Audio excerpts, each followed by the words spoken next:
મુકેશ અંબાણી અને નીતા અંબાણી હંમેશાથી પોતાની સંસ્કૃતિ અને આધ્યાત્મિક લગાવ માટે જાણીતા છે।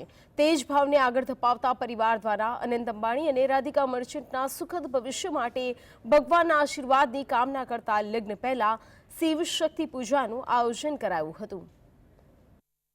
અનંત અંબાણી અને રાધિકા મર્ચન્ટના લગ્ન પહેલા ભગવાન શિવ અને દેવી શક્તિના આશીર્વાદની કામના કરતા અંબાણી પરિવાર દ્વારા પોતાના ઘર એન્ટેલિયા ખાતે એક ભવ્ય અને આધ્યાત્મિક શિવશક્તિ પૂજાનું આયોજન થયું।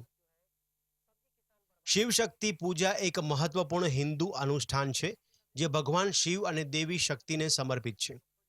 આ પૂજા સુખ અને સમૃદ્ધિના આશીર્વાદ પ્રાપ્ત કરવા માટે કરવામાં આવે છે। આ પૂજાનો એક વિડીયો સામે આવ્યો છે જેમાં નીતા અંબાણી, રાધિકા મર્ચન્ટ, અનંત અંબાણી, મુકેશ અંબાણી, ઈશા અંબાણી, આકાશ અંબાણી, આનંદ પિરામલ, શ્લોકા મહેતા અને અંબાણી પરિવારના નાના ભૂલકાઓ પૂજા દરમિયાન કાચના શિવલિંગ સમક્ષ પૂજા કરતા જોવા મળ્યા। પૂજા વિધિમાં અંબાણી પરિવારે ભગવાન પર દૂધ, ઘી સહિત અન્ય પૂજા સામગ્રીથી અભિષેક કર્યો તેમજ મંત્ર જાપની સાથે આરતી પણ કરી। ધાર્મિક પ્રસંગમાં બિઝનેસ જગતના દિગ્ગજો, રાજનેતાઓ, સેલિબ્રિટીઝ અને પરિવારના નજીકના મિત્રો સહિત ઘણી પ્રમુખ હસ્તીઓ પણ હાજર રહી હતી। અંબાણી પરિવારના ઘરે થયેલા આ શિવશક્તિ પૂજા આધ્યાત્મિક પરંપરા અને પ્રેમનો એક સાર્થક ત્રિવેણી સંગમ બનીને સામે આવ્યો। Bureau report, GSTV।